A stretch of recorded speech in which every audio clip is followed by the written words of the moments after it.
పుష్ప 2 చేస్తున్న రచ్చ అంతా ఇంత కాదు. ఇప్పటికే అల్లు అర్జున్ పైన రేవంత్ రెడ్డి సర్కార్ సీరియస్ అయింది.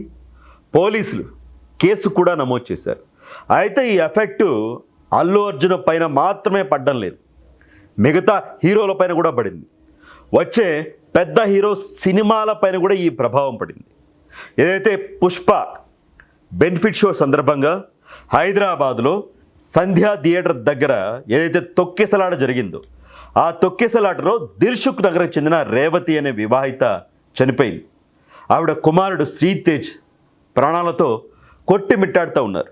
ఈ అంశం పైన రాష్ట్ర వ్యాప్తంగా కూడా 2 తెలుగు రాష్ట్రాల్లో కూడా పెద్ద ఎత్తున విమర్శలు కూడా వచ్చాయి. జాతీయ మానవ హక్కుల కమిషన్ కూడా ఫిర్యాదు చేశారు. ఈ ఘటనకు కారకులైన వారిపైన చర్యలు తీసుకోవాలి, కఠినంగా వ్యవహరించాలి అని. ఆ పిటిషన్ కూడా జాతీయ మానవ హక్కుల కమిషన్ విచారణకు స్వీకరించింది.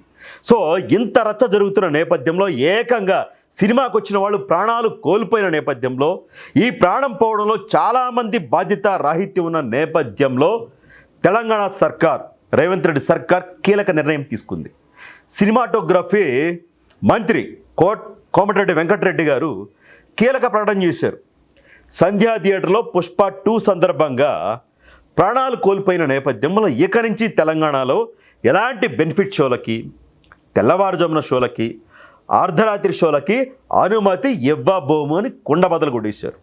ఇలా అర్ధరాత్రి షోలకి, బెనిఫిట్ షోలకి అనుమతులు ఇవ్వడం వల్ల ట్రాఫిక్ కంట్రోల్ చేయడం కష్టంగా మారుతూ ఉంది, అభిమానులు కంట్రోల్ చేయడం కష్టంగా మారుతూ ఉంది, పోలీసులకి తలనొప్పులు వచ్చి పడుతూ ఉన్నాయి.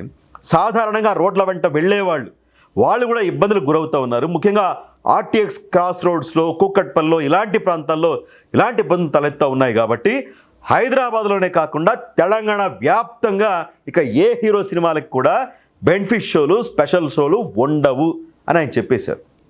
ఒక విధంగా చెప్పాలంటే ఒక జర్నలిస్ట్గా రేవంత్ రెడ్డి గారి సర్కార్ తీసుకున్న నిర్ణయం మంచి నిర్ణయమే, నిజంగా మంచి నిర్ణయమే. అట్ ద సేమ్ టైం ఏంటంటే బెనిఫిట్ షోలని వీటిని కూడా తప్పు పట్టలేం. సినిమా హీరోలకు అభిమానులు ఉంటారు, చూడాలనుకుంటారు అందరికంటే ముందుగానే. సో ఆ నేపథ్యంలో ఇలాంటి బెనిఫిట్ షోలు వీళ్ళందరూ వేస్తూ ఉంటారు. కాకపోతే ఆ అభిమానాన్ని అడ్డం పెట్టేసుకొని 1000 రూపాయలకి, 2000కి, 3000కి, కౌంటర్లోనే 1200కి అమ్మేయడం సమంజసం కాదు.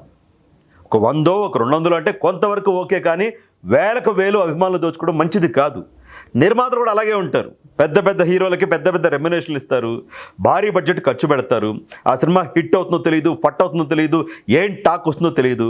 అందుకని బెనిఫిట్ షోలు వేసి, స్పెషల్ షోలు వేసి రేట్లు పెంచేసుకొని 2-3 రోజుల్లోనే కలెక్షన్లు వచ్చేయాలి, మనం ఒడ్డు పడిపోతాం. నిర్మాతలు కూడా ఆయా ప్రభుత్వాలను రిక్వెస్టులు చేసుకునే, పోలీసులు రిక్వెస్టులు చేసుకునో ఇలాంటి బెనిఫిట్ షోలు వేస్తూ ఉంటారు. ఇదేం కొత్త కాదు, ఎప్పటి నుంచో జరుగుతూ ఉన్నది, దశాబ్దాలుగా జరుగుతూ ఉన్నది. కానీ ఈ బెనిఫిట్ షోల మాటన, వాటి మాటన, వీటి మాటన అభిమానులు ప్రాణాలు కోల్పోతూ ఉన్నారు. అప్పటికప్పుడు ఏదో సంతాపం వ్యక్తం చేస్తారు, నష్టపరిహారం ఇస్తారు, టీవీలో బ్రేకింగ్ వేస్తారు, పేపర్లో ఒక వార్త వస్తుంది, ఆ తర్వాత అందరూ మర్చిపోతారు. సినిమా కోసం ప్రాణాలు కోల్పోవడం అనేది బాధాకరం. సినిమా కోసం, కేవలం సినిమా కోసం.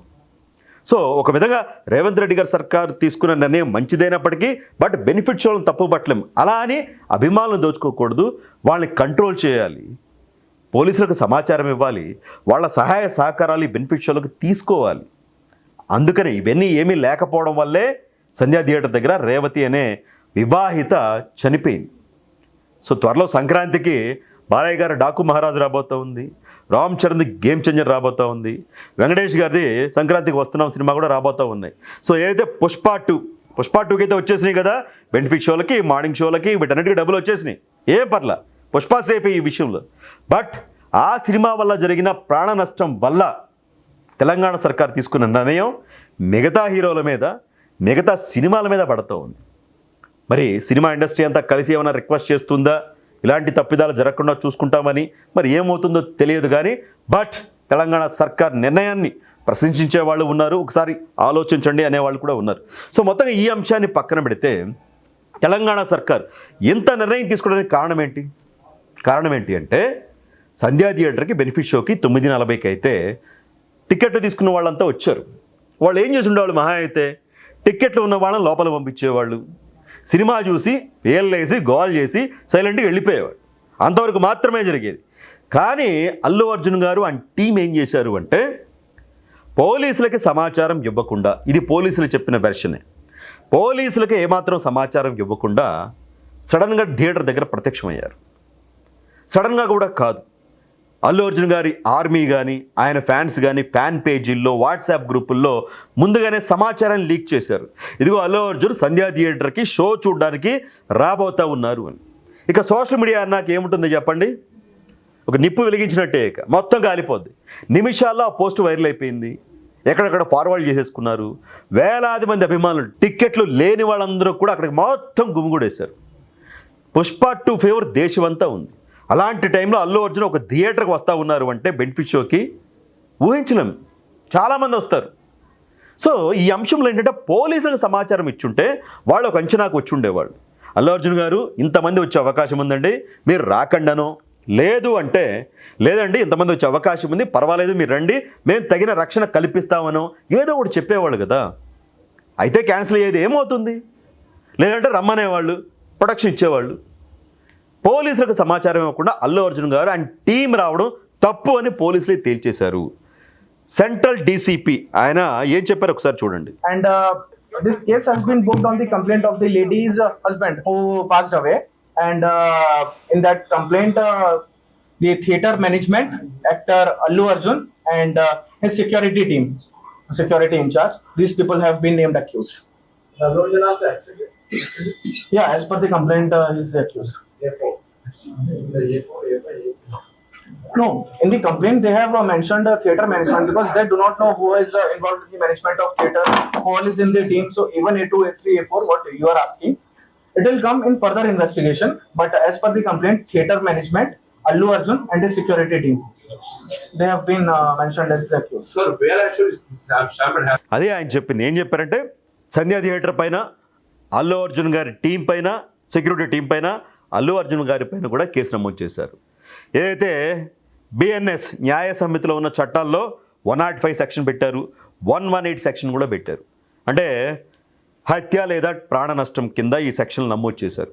దీని ప్రకారం 5 నుంచి 10 ఏళ్ల జైలు శిక్ష పడే అవకాశం ఉందట. నాన్ బెయిలబుల్ సెక్షన్లు, సీరియస్ సెక్షన్లే పోలీసులు పెట్టారు. మరి ఇది అల్లు అర్జున్ గారి సెక్యూరిటీ టీంకి సంధ్యా థియేటర్ వరకే పరిమితం అవుతుందా, లేదంటే విచారణలో అల్లు అర్జున్ గారు కూడా విచారణ ఎదుర్కోవాల్సి వస్తుందో వేచి చూడాలి. ఎందుకంటే ఆయన పైన కూడా ఈ సెక్షన్లు పెట్టారు కాబట్టి, ఈ కేసులు పెట్టారు కాబట్టి. సో పోలీసులకు సమాచారం ఇవ్వకపోవడం మాత్రం ఖచ్చితంగా తప్పే, ఎవ్వరు ఏమన్నా అనుకోండి. ఒక పెద్ద స్టారు బెనిఫిట్ షోకి ఒక ముఖ్యమైన థియేటర్కి వస్తూ ఉంటే పోలీసులకు ఇవ్వరండి సమాచారం, అభిమానులకి ఆర్మీకి ఇచ్చేసుకుంటే సరిపోయిందా? ముందు ఇవ్వాల్సింది పోలీసులకి, అప్పుడు తర్వాత ఆర్మీకి చెప్పండి, ఆ తర్వాత అభిమానులకు చెప్పండి. నేను అల్లు అర్జున్ గారిని అంటలేదు, ప్రతి హీరో, ఏ హీరో అయినా సరే, ఏ హీరో అభిమానులైనా సరే. సో ఆయన ఒక్కసారిగా రావడంతో ఏమైంది, అభిమానులంతా ఎగబడ్డారు. ఎగబడ్డంతో అక్కడ అల్లు అర్జున్ గారి సెక్యూరిటీ వింగ్లో ఉన్న వాళ్ళు ఎవరైతే ఉన్నారో వాళ్ళందరూ కూడా వీళ్ళని తోసి పడేశారు. దీంతో తోపులాట జరిగింది. పోలీసులు అక్కడే ఉన్న వాళ్ళకి తప్పదు కంట్రోల్లోకి తీసుకోవడానికి లాఠీ చార్జ్, ఉన్న కొద్దిమంది కూడా లాఠీ చార్జీ చేయాల్సి వచ్చింది. ఆ తర్వాత అల్లు అర్జున్ గారు వెళ్ళారు, ఇక్కడ ఆల్రెడీ ప్రాణాల ఆవిడ కోల్పోయింది, ఆ పిల్లవాడు కోల్పోయాడు. ఆయన సినిమా కొద్దిసేపు చూసి ఆ తర్వాత ఆయన వెళ్ళిపోయారట, నేను తెలుసుకున్న సమాచారం ప్రకారం. సో ఎక్కడో ఇక్కడ బాధ్యతారాహిత్యం కనిపిస్తూ ఉంది. మనం తెరపైన హీరోలం కాదు, నిజ జీవితంలో కూడా హీరోలు అనిపించుకోవాలి. నేను ఒక ట్వీట్ చూసి అల్లు అర్జున్ గారి ట్విట్టర్ అకౌంట్ ఓపెన్ చేసి ఏమైనా బాధను వ్యక్తం చేశారేమో, నా సంతాపం, నిజంగా అనుకోకుండా జరిగిపోయింది ఇది, ఇలాంటివి ఘటనలు జరగకుండా చూసుకుంటాము, ఆ పిల్లవాడికి నేను అండగా ఉంటాను, ఆ కుటుంబానికి అండగా ఉంటానని ఏమైనా ట్వీట్ చేశారేమని చూస్తే ట్వీట్ ఏం చేయలేదు. తెలంగాణ ప్రభుత్వానికి ఆంధ్రప్రదేశ్ ప్రభుత్వానికి టికెట్ రేట్లు పెంచినందుకు మాత్రం ఆయన కృతజ్ఞతలు తెలుపుతూ ట్వీట్లు అయితే ఉన్నాయి, కానీ దీంట్లో ట్వీట్ లేదు. నేను ఎక్స్పెక్ట్ చేశాను, దయచేసి నేను అల్లు అర్జున్ గారిని విమర్శిస్తున్నాను అనుకోకండి, ఎక్స్పెక్ట్ చేస్తాం కదా, ఏం మీరు చేయట్లేదా? ఇప్పుడు మా హీరోకి అంత కలెక్షన్ వచ్చింది, ఇంత కలెక్షన్ వచ్చింది, అసలు బాహుబలి రికార్డులు కొట్టేసింది, జవాన్ రికార్డులు కొట్టేసింది అని పోస్టులు పెట్టుకుంటూ ఉన్నారు. ఒక్క పోస్టు సంతాపంగా చనిపోయిన రేవతికి పెట్టండి, ఆ పిల్లవాడు కోలుకోవాలి ఒక పోస్ట్ పెట్టండి. ఏం అభిమానులు, ఏం జరుగుతూ ఉంది? దయచేసి సారీ, మీరు ఇట్లా అనుకోకుండా నేను మాట్లాడుతూ ఉన్నాను, నిజంగా బాధతో మాట్లాడుతూ ఉన్నాను. సో ఆ నిర్మాతలు స్పందించారట, వాళ్ళు అండగా ఉంటా ఉన్నారట, ఓకే. బట్ వాళ్ళు వచ్చింది అల్లు అర్జున్ గారి కోసం. నేను ఆ వీడియో కూడా చూసా, ఒక రీల్, ఆ పిల్లవాడు ఇప్పుడు ఎవరైతే ప్రాణాలతో కొట్టిమిట్టాడుతూ ఉన్నాడు, బయటపడాలి నాన్న, నువ్వు బయటపడాలి, రీల్ చేస్తూ ఉన్నాడు, పుష్ప సాంగ్కి డ్యాన్స్ వేస్తూ ఉన్నాడు. సో పిల్లాడికి అభిమానం అనుకుంటా, అందుకే పాపం తల్లిదండ్రులు సినిమాకు వచ్చారు పిల్లల్ని ఇద్దరిని తీసుకుని. నిజంగానే రాకుండా ఉండండి, ఇలాంటి సినిమాలకి ఫ్యాన్స్ హంగామా ఉంటుంది. దయచేసి వెళ్ళకండి పిల్లల్ని. పర్వాలేదు నాన్న ఒక వారం తర్వాత వెళ్దామని మీరు కూడా తల్లిదండ్రులు నచ్చజెప్పండి, దయచేసి వెళ్ళకండి. చూసారు కదా ఏమైందో. సో ఇది మొత్తంగా అయితే బాధ్యతారాహిత్యంగా అనిపిస్తూ ఉంది అని చాలా విమర్శలు ఎదుర్కొంటూ ఉన్నారు. సరైన రీతిలో కూడా స్పందిస్తే బాగుంటుంది. మొత్తంగా పుష్ప 2 రచ్చ ఏకంగా మిగతా హీరోల పైన కూడా పడింది, మిగతా హీరోల బెనిఫిట్ షోలు కూడా పైన కూడా పడింది. చూద్దాం మరేం జరుగుతుంది అనేది ఈ వీడియో పైన. తెలంగాణ సర్కార్, రేవంత్ రెడ్డి గారి సర్కార్ నిర్ణయం పైన, కోమటిరెడ్డి గారి ప్రకటన పైన, అలాగే రేవతి మరణం ఎవరిది తప్పు, మీ అభిప్రాయాన్ని కూడా కమెంట్ రూపంలో ఇచ్చేయండి. వీడియో నచ్చితే లైక్ చేయండి.